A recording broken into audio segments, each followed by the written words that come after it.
Autre question. Tu avais dit au live d'avant que la Russie ne pouvait que gagner, un peu beaucoup passionnément, et que c'était une guerre gratuite autofinancée par l'inflation des matières premières. Pourquoi ce retournement? En fait, c'est pas un retournement. C'est vraiment comment on considère gagner. C'est ça que, et je me rends bien compte que j'avais pas été assez clair. Ouais, la Russie gagne là. Elle gagne. Lugansk, Donetsk. Si on regarde ce qu'on appelle le bas de bilan, t'as quoi à la fin? La Russie gagne. Elle gagne. Elle a encore plus sécurisé la Crimée. Elle a fait sauter le barrage avec l'eau potable. Et elle a maintenant un contrôle quasi total sur le Donbass. Elle gagne. Mais l'erreur, c'est justement de ne pas avoir fait comme George Bush père en Irak, de ne pas avoir dit on fait ça, on a ces objectifs précis, on s'y tient et on ne fait rien d'autre. Or, Poutine est parti avec l'objectif de prendre Kiev, et là, il a perdu. Et le pire, c'est que tout le monde a pu voir que c'était son objectif. Puisqu'en plus, il l'a dit, il a fini par le dire, voilà ma position, vous sortez l'exécutif actuel, vous dénazifiez, bah oui, ça va avec sortir l'exécutif actuel, et voilà, vous sortez Kiev, etc. Donc, il a affirmé cet objectif-là. Et cet objectif-là, le monde entier va voir qu'il ne peut pas l'atteindre. Et c'est ça qui fait qu'il a perdu. Parce que politiquement, le monde entier va voir, attends, il a pris le Donbass, il a désenclavé la Crimée, il a remis de l'eau potable en Crimée, il a occupé quasiment tout le littoral ukrainien, etc. Et il va prendre Kharkov, tranquillement, mais il n'a pas atteint Kiev. Et il a déclaré que c'était ça qu'il voulait. Que toute négociation, c'était ça qu'il voulait. Ce qui est normal. C'est normal d'ailleurs que dans les négociations, il dise ça, puisque de toute façon, il a déjà le reste. Et la doctrine géopolitique russe, c'est la doctrine qui avait été évoquée par Khrouchtchev. Ce qui est à moi, ce qui est à toi est négociable. Donc maintenant que les Russes occupent le Donbass, ils vont pas le rendre. Hein. Donc voilà, c'est pas du tout un retournement. Hein. C'est vraiment, Poutine, d'un point de vue géopolitique, ne pouvait que gagner un peu, beaucoup passionnément. Sauf que, d'un point de vue purement politique, il a montré au monde entier qu'il ne peut pas prendre Kiev. Et qu'il ne peut pas retourner un exécutif de mecs qui n'ont pas de bonnes armes, dont la supériorité aérienne n'existe plus, enfin voilà, et qui ne peut pas prendre Kiev dans ces conditions. Et ça, politiquement, c'est très mauvais. Et c'est davantage, d'ailleurs, pour toujours répondre à cette question, c'est davantage un problème pour Poutine que pour la Russie. Parce que la Russie, à tout moment, elle peut dire non, mais c'était Poutine. Et puis voilà, puis on repart. Il y aura toujours des sanctions et tout, mais bon, la Russie, elle vous met un nouveau chef d'État qui rend une partie des territoires à l'Ukraine ou qui fait une co-administration, etc. Puis voilà, la Russie, elle repart comme en 40, quoi. Donc la Russie, elle a pas perdu. Alors le peuple russe, il a douillé parce que les 40% d'inflation, ça picote. Est-ce que les USA n'auraient pas tout fait pour pousser Poutine à cette guerre? Oui, réponse, oui. Les USA ont tout fait pour pousser Poutine à cette guerre, c'est tout à fait exact. Et le pousser à l'erreur politique, bah oui, là j'ai l'impression, soit c'était un coup de génie, soit ils sont en train de se rendre compte que ça marche et ils en profitent. Va-t-on vers une guerre en Europe? Oui, désolé, oui, on peut aller vers une guerre en Europe. Enfin, on est déjà en guerre là sur le continent européen. L'Europe, c'est de l'Atlantique à l'Oural. Et faut pas croire que là, je vous ai dit, j'ai commencé ce live en vous disant, j'ai des amis, j'étais chez eux il y a 3 ans. Ils me faisaient visiter la forêt et tout, voilà, on tirait ensemble, et on faisait des barbecues et tout le bazar, et maintenant ils vivent dans leur cave. C'est 3 ans. Donc faut pas croire que la civilisation, etc., c'est quelque chose d'acquis, tout peut basculer, quoi. Autre question, aujourd'hui dans l'économie russe, que représente le dollar?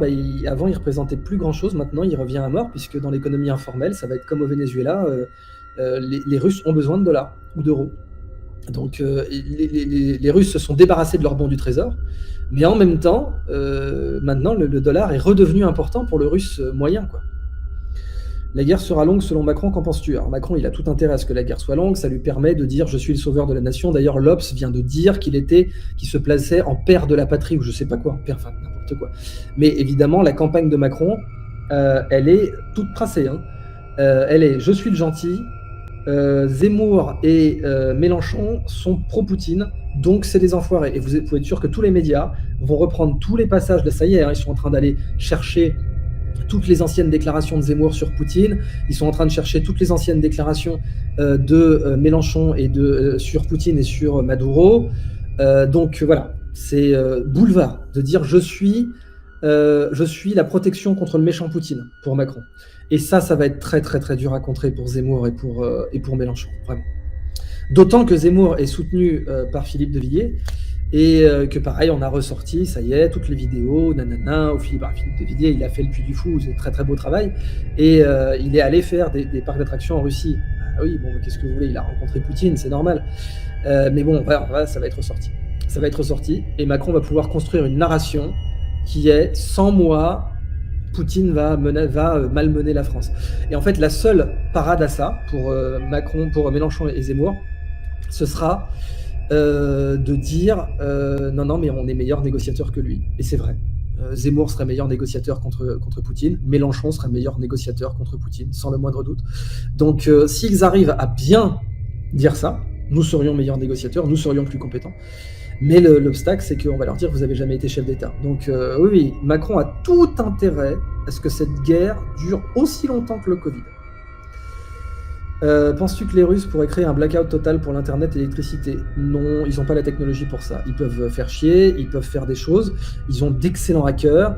Mais là, par exemple, ils ont essayé d'hacker ne serait-ce que Starlink, donc Elon Musk. Alors, Elon Musk, il n'est pas anti-russe fondamentalement, mais la possibilité qu'Elon Musk soit assassiné, sa première menace, c'était les Russes. Parce que Elon Musk a détruit l'industrie aérospatiale russe, en fait, avec SpaceX. Il a niqué Soyuz, quoi, propre et net.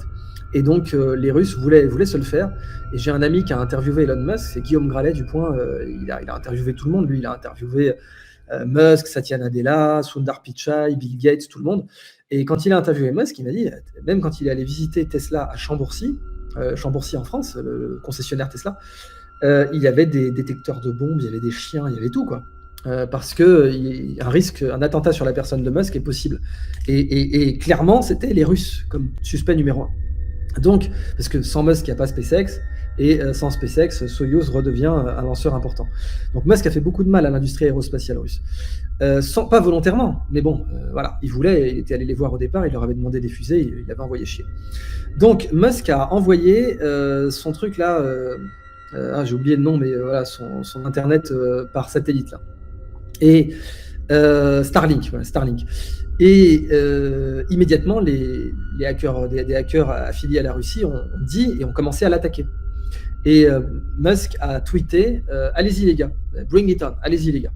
Donc voilà, il y a une certaine confiance et Musk est un civil, c'est pas un militaire. Donc non, la capacité à faire un blackout total pour la Russie, j'y crois pas. Un média fiable, c'est une question qu'on me pose, y a-t-il un média fiable? Il n'y en a plus beaucoup, hein, mais bon, maintenant, vous avez deux grandes façons de consommer, vous avez deux grandes façons de vous informer. Vous avez suivre passivement une ligne éditoriale qui a été pensée par d'autres personnes que vous et qui est tenue par des milliardaires. Donc ça, c'est le groupe Altis, c'est BFM, c'est RMC, c'est tous ces trucs-là. Donc c'est une ligne éditoriale qui a été pensée par des milliardaires pour vous, donc on vous nourrit. Hein, c'est être adulte, c'est choisir ce qu'on mange. Faut comprendre ça. Être adulte, c'est choisir ce qu'on mange. En grande partie. Bon, être adulte, c'est autre chose que ça, mais un adulte, il choisit ce qu'il mange. Un adulte, médiatiquement, il choisit ce qu'il mange médiatiquement. Donc, il n'y a pas de médias fiables. Ayez un régime diversifié, comme on dit, est-ce qu'il y a un aliment fiable? Il n'y en a pas. Vous ne pouvez pas manger le même aliment. Il faut s'alimenter intellectuellement, il faut s'alimenter médiatiquement. Comment on s'alimente? Vous avez 5 fruits et légumes par jour, 5 fruits et légumes frais. Le frais, c'est sur Internet que ça se passe, ça va de soi. Donc, vos 5 fruits et légumes frais par jour, c'est sur Internet. Mais diversifiez, croisez vos sources. Il n'y a pas, voilà, je vous dis Stratpol par exemple, je sais que c'était un bon site, mais je sais aussi qu'ils sont pro-russes. Je sais aussi qu'ils ils ont une analyse qui est totalement pro-russe. Donc quand ils me disent que tel ou tel truc, que Poutine domine, etc., je sais que c'est parce que c'est leur ligne. Et quand je vois Russia Today, c'est pareil. Mais je le sais, donc c'est facile, je me fais pas baiser parce que je le sais. Donc voilà, diversifiez votre alimentation et faites votre propre menu. C'est très important. Ne laissez pas la télé vous nourrir passivement.